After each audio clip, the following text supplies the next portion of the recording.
Right. Okay. Good evening, everyone.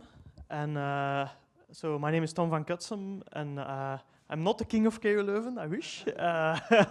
I'm a professor, though. I'm a professor here at the Department of Computer Science, and I'm kind of acting also as a bit as the local organizer of this event. So also on behalf of KU Leuven, very welcome. So I'll just very, very briefly say a few things about the location, our sponsors, and then I'll hand off to two KU Leuven speakers that have the real meat.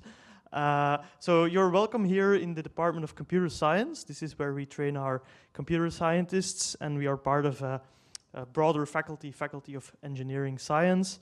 So we teach bachelor, master computer science here, and since a few years we actually also have a new program, master in cybersecurity. So we're running that now for the third year, and that's a new program. It's a one-year master. So we actually have a lot of our students also doing this together with their work, day job, and they tend to do it in 2 years, and so have a half-year program each. If you're interested in that, I would definitely recommend to check it out.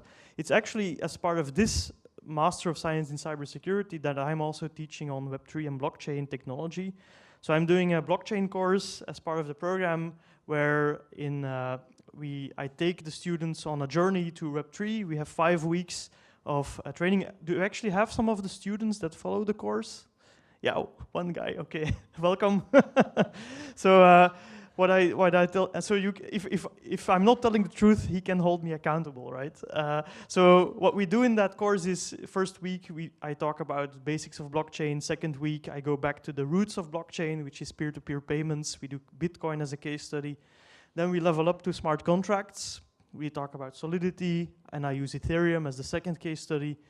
Next week is zero-knowledge proofs, the basics and applications to blockchain, things like tornado cache, anonymity, scalability. And the last week we dive into BFT consensus protocols. That's also back to the roots, PBFT, hardcore. And then it's time for the students to actually do something, not just laid back and listen to me speak. Then they have to present. So some of our students, they get assigned a paper, a research paper, like for instance, selfish mining in Bitcoin was a big topic a few years ago, and they have to dig into that, present it, or more hands-on students, if they prefer programming, we give them a programming assignment, we give them the spec of a blockchain, like a Bitcoin-like blockchain, and they have to implement it from scratch in Go or TypeScript, and then they have to make sure it's compatible with their fellow students' nodes to form a peer-to-peer network. So that's what we do in that blockchain course.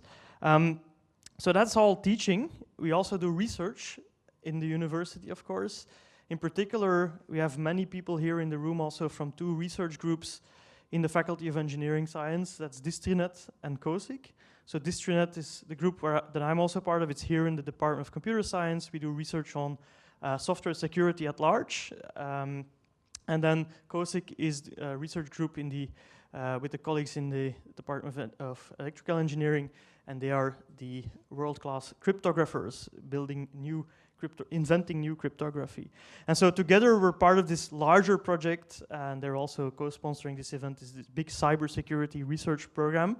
It's a 5-year project. It's funded by the Flemish government. It includes not just KU Leuven. You can see there's other universities, there's IMEC involved. And so we bring together all the research focused on cybersecurity. Web3 very relevant because anything you do in Web3, like cybersecurity is your number 1 priority. If it's not your number 1 priority, you die. That's basically sort of the brutality of the DeFi space and other protocols, right? So in that project, we do full stack research. Some of it is focused on security of the application layer, formal verification. We focus on security of reusable services like authentication layers. We do system security. Lots of people focus here on trusted execution, things like that, network security, hacking Wi-Fi, and then finally building secure hardware or even hardware acceleration for advanced cryptography and new crypto.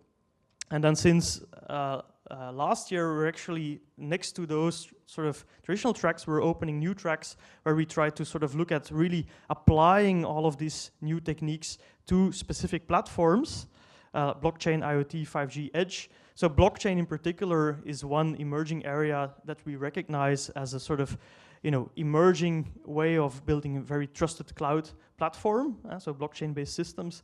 And so we're applying our research to that as well. If you're interested in more, every year we do an industry outreach day as part of this research project. This year it'll happen November 13th, so mark the date, November 13th. It's happening in Mechelen, La Motte Conference Center, really nice place. And so it's typically half a day program. We have keynotes, we have breakout sessions. We had one last year on blockchain and Web3. And then there's a big demo floor, over 40 demos, where our researchers tell you what they've been working on in more detail. So 13th of November. Of course, we also do training a lot, not to our own students, also to industry, also to externals. We have, for instance, one summer school I wanted to draw your attention to is taking place in July in Brussels with the colleagues of the VUB. And it's going to be on security testing and verification. And really interesting also for this crowd maybe is one of our speakers will be Mate Soos. He's a formal verification engineer at the Ethereum Foundation, and he'll come talk about HEVM, which is an open source project you can use to do symbolic execution of EVM code. That's really cool if you need to, if you want to build like fuzz testing tools or analysis tools, and you want to find those bugs in your EVM-based contracts. Just final words from me is that, yeah, we are a university, but we hate to do ivory tower research. We're very much open to collaboration with industry. So if you're interested to collaborate with us, you should come and talk to not just me. I think there's a number of researchers here from COSIC Distinet. Can you put up your hands? Yeah, so that people recognize the face. So you can, of course, talk to my colleagues as well. We're really open to talk, and we always want to learn what's on your mind, the people doing the actual day-to-day work in industry.